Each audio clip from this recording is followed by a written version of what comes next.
Pertamina menyebut harga yang lebih mahal dibanding energi berbasis fosil menjadi salah satu tantangan dalam pengembangan energi terbarukan. Meski demikian, Pertamina memastikan hal tersebut tidak menyurutkan upaya perseroan untuk mengembangkan energi terbarukan. Direktur Utama Pertamina Nike Widiawati mengatakan ada sejumlah tantangan dalam mengembangkan energi baru terbarukan. Salah satunya persoalan harga energi terbarukan yang lebih mahal ketimbang energi berbasis fosil. Menurutnya, kondisi ini memang menjadi dilema yang dialami dalam pengembangan energi terbarukan, di mana semua negara mendorong penyediaan energi ramah lingkungan dengan harga yang murah, padahal saat ini biaya pengembangan energi terbarukan cukup mahal. Meski demikian, Pertamina memastikan bahwa persoalan harga tidak menyurutkan upaya untuk terus mengembangkan energi terbarukan. We understand that we cannot give up just because there is a price parity on the low carbon fuel, and we try to identify several factors that lead to the high price. In our opinion, first is technology. We believe that technology development along the way, we can reduce the capex. We can see that solar PV technology, wind power technology, for the last 5-10 years could be reduced around 80%. So that's a lot. Dirut Pertamina pun menyebut sejumlah faktor yang menyebabkan tingginya harga energi terbarukan, salah satunya yakni teknologi yang belum memadai. Dirinya mengatakan, teknologi yang ada saat ini belum sepenuhnya bisa mendorong pengembangan energi terbarukan dengan optimal, alhasil harga jual menjadi mahal. Jakarta, Tim Liputan IDX Channel.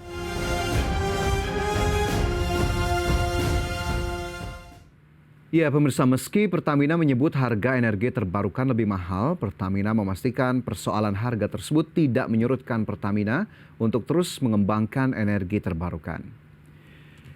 Ya, Pertamina menyebut telah mengidentifikasi sejumlah faktor yang menyebabkan tingginya harga energi terbarukan. Menurut Pertamina, faktor pertama yakni teknologi yang belum memadai, di mana teknologi yang ada saat ini belum sepenuhnya bisa mendorong pengembangan energi terbarukan dengan optimal. Pertamina menyebut jika teknologi semakin berkembang, maka dapat mengurangi belanja modal perusahaan dalam memproduksi energi terbarukan. Faktor selanjutnya yakni pengembangan ekosistem energi terbarukan. Pengembangan energi terbarukan harus diikuti dengan terciptanya ekosistem yang mendukung, mulai dari ketersediaan bahan baku, sistem distribusi, hingga konsumen dari energi tersebut.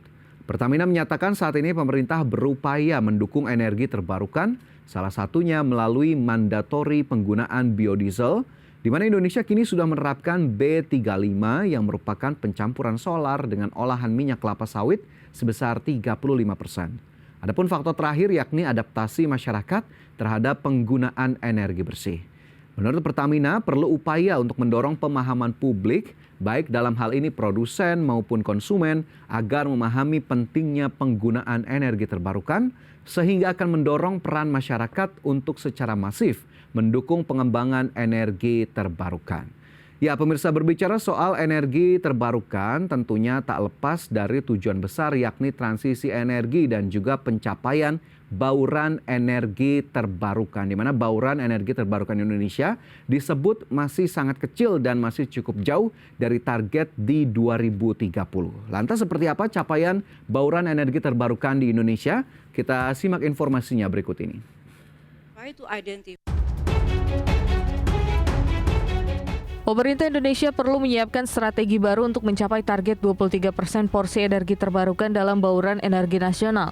Sebagaimana diketahui, pemerintah melalui kebijakan energi nasional menargetkan porsi energi terbarukan dapat mencapai 23% pada 2025. Akan tetapi menurut data Kementerian ESDM, hingga akhir 2022 bauran energi terbarukan masih di angka 12,3%. Oleh karena itu, Manajer Program Energi Transformasi Institute for Essential Services Reform Deon Arinaldo menilai pemerintah perlu menyiapkan strategi baru untuk segera mencapai target pada 2025 dan secara konsisten meningkatkan target pencapaian energi terbarukan. Indonesia disebut harus tetap optimistis dan ambisius dalam meningkatkan bauran energi terbarukan. Lebih lanjut, salah satu upaya yang bisa dilakukan adalah mengakselerasi PLTS atap seoptimal mungkin dalam 2 tahun ke depan. IESR mengatakan kebutuhan setidaknya 24 gigawatt kapasitas pembangkit energi terbarukan terpasang untuk mencapai target pada 2025. Hal ini berarti pertumbuhan pembangkit energi terbarukan perlu mencapai 5-7 gigawatt per tahunnya. Jakarta, Tim Liputan IDX Channel. Ya, pemirsa, pencapaian porsi energi baru terbarukan di Indonesia dinilai masih kecil. Hingga 2022, porsi EBT dalam bauran energi nasional adalah sebesar 12,3%. Sedangkan target EBT pada 2025 adalah 23% dari bauran energi nasional. Terkait hal ini, Institute for Essential Services Reform menilai pemerintah perlu menyiapkan strategi baru untuk mencapai pemanfaatan energi terbarukan sebesar 23% pada 2025. Strategi baru yang diperlukan ialah strategi yang memperhitungkan perkembangan teknologi dan pertumbuhan ekonomi saat ini, serta dapat diimplementasikan dalam waktu singkat. Setidaknya ada 2 strategi yang dapat dijadikan dorongan untuk mencapai target tersebut, yaitu membangun pembangkit listrik dari energi terbarukan dan mengganti bahan bakar minyak menjadi bahan bakar ramah lingkungan. IESR menyebut untuk mendukung target energi terbarukan sebesar 23%, maka dibutuhkan setidaknya 24 gigawatt kapasitas pembangkit energi terbarukan terpasang. Adapun pemerintah melalui Kementerian SDM akan melakukan sejumlah strategi, yakni penerapan Perpres tentang percepatan pengembangan energi terbarukan untuk penyediaan tenaga listrik, kemudian pengembangan pembangkit listrik sesuai RUU PTL-PLN, peningkatan implementasi PLTS atap untuk berbagai sektor, mandatori bahan bakar nabati yang naik secara bertahap. Tak hanya itu, pemerintah juga akan mendorong pemanfaatan langsung panas bumi dan juga penggunaan dari biomasa untuk pembangkit dan juga industri. Pemerintah juga akan memfasilitasi dukungan non-teknis lainnya seperti insentif fiskal dan juga non-fiskal untuk EBT, seperti kemudahan perizinan berusaha.